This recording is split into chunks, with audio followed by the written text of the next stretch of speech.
Oh, I look like Donatella Versace, that's what it is.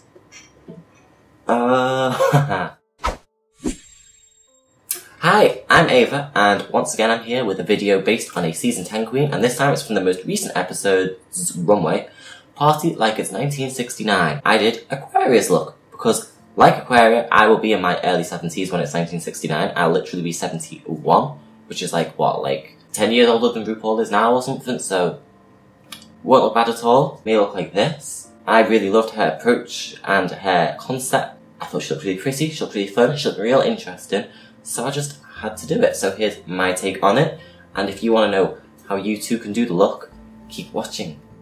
And I already glued down my eyebrows because I thought I'd spare you of that boringness, so I'm just going to finish covering them. Okay, the eyebrows are gone, so now I'm going to go in with the base. So first off, as usual, I'm going to start off with the highlights. Place them where I want them to go and be brightest. So, I nearly forgot, before we do that, prime the face. Because I just feel like primer acts like a barrier between the makeup and the skin, and it makes me feel really bad when I do makeup without primer. Alright, and now in with the highlights. So I'm going to do it on the cheeks, chin, nose, forehead, you know, just general highlight areas. If you want to know more about highlighting and contouring, I have many videos where I talk about it, and specifically I have an episode of Drag 101, which is my series of explanatory makeup videos, and I go really in-depth about highlighting and contouring. I also don't mind if we're kind of on the pale side because we're old, and I guess that makes sense. I'm going to highlight here because I think Aquaria has a slightly square face than me. Aquaria. And then while at this stage, before I add the base colour, I'm going to add the contours. So I'm going to contour the forehead, and I want that to be contoured quite a lot because it looks like she's contoured her forehead a lot. Of course, we'll reinforce this once it's all done. Then there's the cheek. She has quite a high cheekbone. It comes from about above the ear, like down, like there's like a straight line here to really draw out a carved cheekbone, almost like an L shape or something. And that goes down to the mouth, maybe slightly just above the mouth, but either way, just like that. And then we'll also just put some brown on the sides of the nose for some good measure.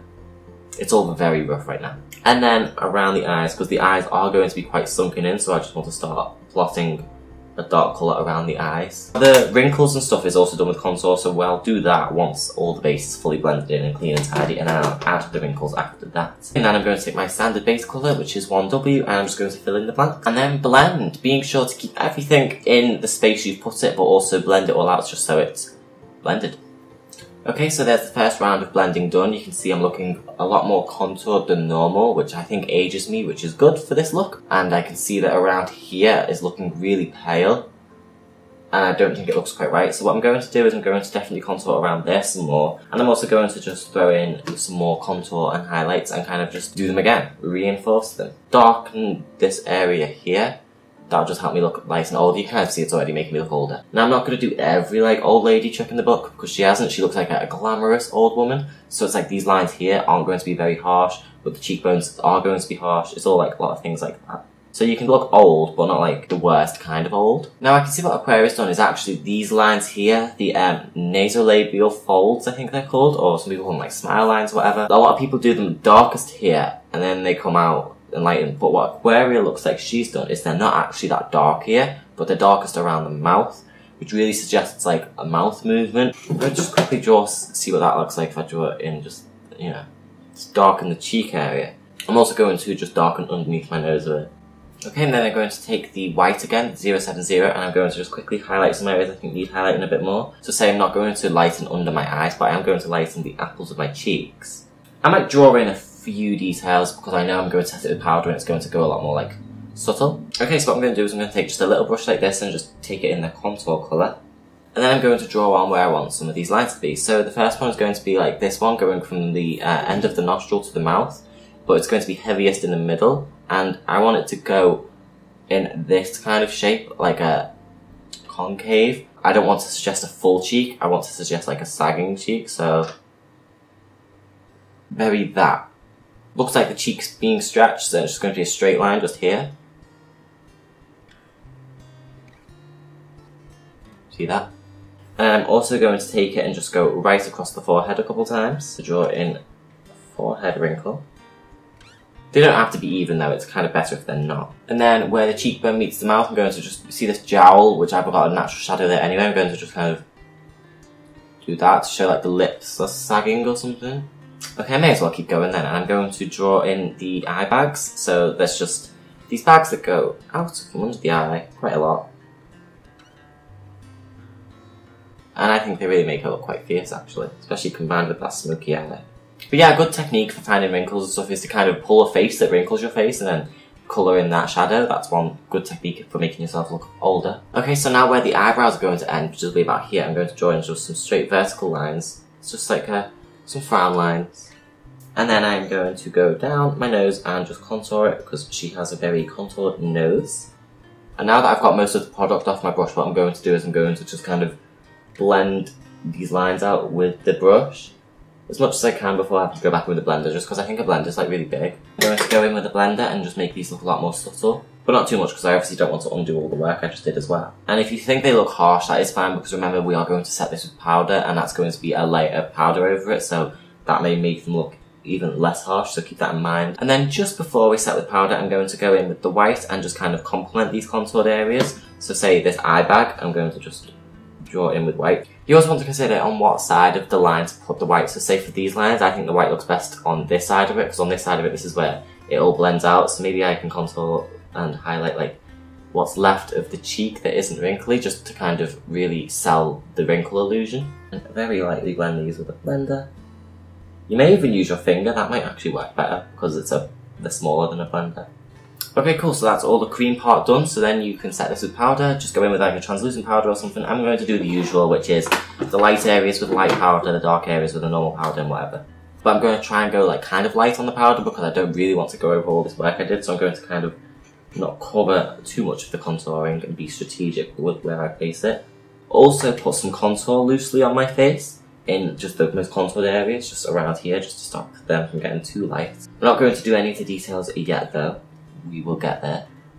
Okay, so I'm going to just make sure there is light powder, a lot of it underneath my eyes, because I am going to do the smoky eye, and then I'm going to finish doing the wrinkles with powder, because I just think the smoky eye has a lot of like fallout that could ruin the face, and we're doing all these like sketches down here. So what I'm going to do is I'm going to do the eyes first, get them out the way, and then move back on and finish the wrinkles. So this is just a very standard smoky eye with a slight like cut crease moment, just to kind of give a little bit of glam, but basically it's just a whole smoky eye. So I'm going to take this eyeshadow pencil, and it's just black, and I'm going to just literally just draw in a big whole smoky area. I'll go in with another eyeliner for the fine details like the waterline and the edges and stuff, but this is just kind of placing the majority of the smoke colour. Okay, and just before we start doing loads of blending, I'm going to take a very black eyeshadow and just kind of place that as well, because then once I've got everything down, then we can just blend it all at the same time instead of like blending, placing, blending, placing. I'm just going around in circles. So I really want my eyes to be like very black. And then I'm going to take a felt tip and just draw in the eyeliner. It looks like she's got kind of a cat eye thing going on the inner corners. So I'm just going to draw that in amongst all this smokiness. Alright, so now I need a brush to blend everything out, and this is the only one I can find that will work with like black. So I'm going to just start to smoke it out and let's see how it goes. First, because it's a smoky eye, you don't really need to worry about it being too tidy. I'm going to just pull it out in like a wingy fashion, just so there's a nice kind of cool shape to it all. Okay, so I think that's actually the eye's done. And I actually don't even know if I need to wear lashes, because I don't know if you can really tell with a smoky eye. Doing an old lady thing, I don't know if lashes are necessary. I don't even know if she's wearing lashes. So guys, just take an eyeliner and just go along the edge of my eye, just to see if it makes any difference. I'm going to refine the corners again as well, just so they look a bit better. We can dust off all this excess powder. I'm going to dust it away lightly because I don't really want to disturb any of the drawing that we've done. It dusts away, and you can see the eye bags we drew on before earlier. They're still there, still coming through. There's a bit of black eyeshadow on my nose, so hopefully we'll clean that off. But if not, honestly, it's probably fine because we're doing an old look anyway. Blend it into the contour and it'll be fine. Alright, so now it's time to draw in more wrinkles and stuff with a small little brush, but we're going to do it all with powder. First things first, I'm going to contour the nose. You know, that strongly contoured AQUARIA nose. And I don't think she's done the nose any differently now that she's old. Clinging onto her youth. I'm the same age as Aquaria, so I would also be 70 in 50 years. What I like with powder as well is you can make it so that it doesn't really need blending that much straight away. You can just kind of throw it on like in a wispy way and blend it as you're putting it on. I'm going to take a big brush and just blend away what I need to. Some need blending more than others because some wrinkles just happen to show up more than others. You kind of just know as you're doing it. You're like, just look and think, does that need changing? Yeah. Like, say for example, I think I may have done here too much, but I also haven't done my lips, so that it does look very obvious. Once I've done my lips, this might not look as bad, so I'm not going to like overdo it and risk having to like draw them back on later. If I want to dust them off, I will. And then quickly, once again, since we just contoured all this, I'm going to take a light powder and put that just on the bit of my cheek that does show, which is just here. Before we do lips, I'm going to do the eyebrows, which are just standard kind of drag eyebrow. Quite thin and quite light, so it does make it look older.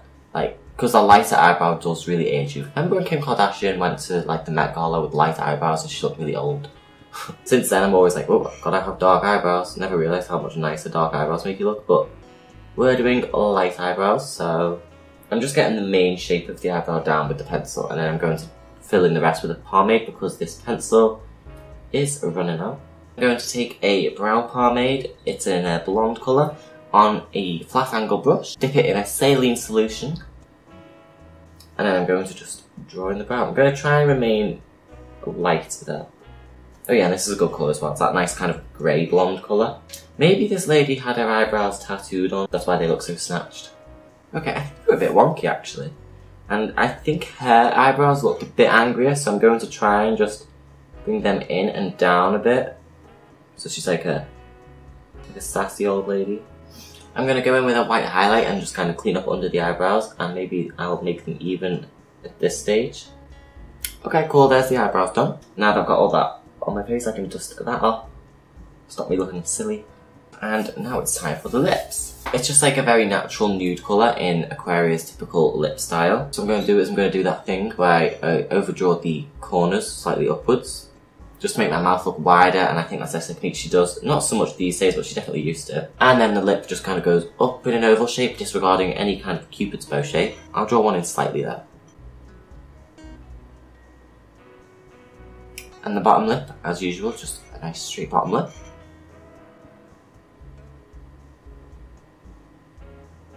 Okay, so now I've coloured in the outermost areas with this lip liner. I'm going to fill it in with lipstick. So all my lipsticks are like gross and cheap and whatever, but I've got this colour, which is like a nudie, browny colour, so I'm going to try that and see how that looks. Wow, so I really like this look so far. So what else has she got? I'm going to do some more details. She has some tattoos, so I'm going to do what she did on the runway. So she has a teardrop just right here. I literally just did it in a pencil. There's a cross on this eye, so I'll just do it because depending on which way you're looking at it, I'll just have both tattoos. And I'm not actually going to bother with any highlighter. I was thinking about putting it in specific areas, but it really wouldn't make that much of a difference. So the makeup's done. Okay, so before I put my wig on, what I've got is I got this thing sent to me by Wig Grip. So it's just Wig Grip, securing wigs with confidence. And it's this thing, I've tried it before and it actually does work. I've got a bit of makeup on it. So what it is, it's just like this headband thing, and you just put it on your head, around your hairline, maybe back a bit in case you don't want it to show when you got your wig on. And then that's it. And I don't know how it works or what material it's made of, but that is it. It will not move. I can try to pull it back and it like is stuck to my head. There's something in it or on it that like creates some sort of friction with your head or your hair or something, but either way it stays put. It does not move. Maybe if I can lift this and then move it back a bit. But I can only move it by lifting it. I can't push it back, I have to lift it. So the wig will not pull it back like I just did, because you have to lift it. Do you get what I'm saying? You could secure a wig to this thing and it may not move. I've wore it before and it's true. So that's Wig Grip. You go to wiggrip.co.uk. The Instagram is @wig.grip. And I have a coupon that's valid until the end of May, so that's really not soon, so you need to really hurry up and get it. That will allow for free shipping on any orders from their website, and that's just AVAFS. So, AVAFS, free shipping on any orders, so you don't have to worry about like, oh, that's not a good price, but the shipping's annoying. Free shipping with this code. You've got until the end of May, so hurry up and get on it. If you want, I can maybe ask them to extend the code, say if this does well or if more people do it, so let me know what you think. I would recommend it. Unfortunately, I dyed my grey wig purple, and so now I don't have a grey wig, but I've got this colour which is kind of, compared to other blondes, a kind of grey-y cool blonde. Though I'm not fooling anyone, so I will try and make it grey with some post-production magic. It will definitely be great in pictures, but for now, for this video, just use your imagination. And the hair, there was nothing special, it was all just kind of nice and scraped back. It was kind of showing the ears because she had these really long, low-hanging earlobes. So it's just kind of just back. And then the outfit, I just have this nude thing. Right, what she was wearing was really cool. In her Instagram version, she's giving like old lady illusion with tattoos drawn on. But in a runway, she's got like a nude leather jacket. I just thought it was cool because it's like, it's nude, so it passes as skin, but also it's a leather jacket. So you know it's not as skin. And it was just really cool, I just thought it was cool. Okay, so this is my finished look, my finished attempt of it. What do you think? I'm quite happy with it. I look real different, and it's pretty cool. Also, just let me know what you think, and are you enjoying Drag Race? Because I am. When I first watched it and when I first started, like most people, I had my preconceptions about someone like Aquaria, because it's like, oh, they're just going to be a conceited, popular look queen who has a big ego because she's popular, blah, blah, blah, blah, blah. But I think I am of the opinion of the majority when I say that she's grown on me. She's grown on everyone. She's funny, she's likeable, and could she win? Could she be a pick to win? I hope so. I'll probably end up doing a couple more of her looks as well because she turns it out in the look department every time. But yeah, this has been such a good season of Drag Race. It's been such a good season of looks so far, and I hope to keep going. I need to do the glitter episode, which was last episode, but I just had to do this one now. But I am thinking of doing like Cameron Michaels' look from that episode. Just going, I want to kind of do a different queen every episode because that'd just be interesting. But also, if there's any looks from season 10 at all that you think are interesting and you want to see me do, or you want to learn how to do them, so get me to make a tutorial on it, let me know. And I think that's it. Watch my other videos. I have many other videos. I just passed 10,000 subscribers. It's a small milestone, but I'm going like full speed ahead. I'm trying to reach the next milestone and do as much as I can for everyone. So any content that I can make that would please you guys, let me know. If there's anything you want to see, let me know. And for future stuff, subscribe. That's all. Thanks a lot. Bye.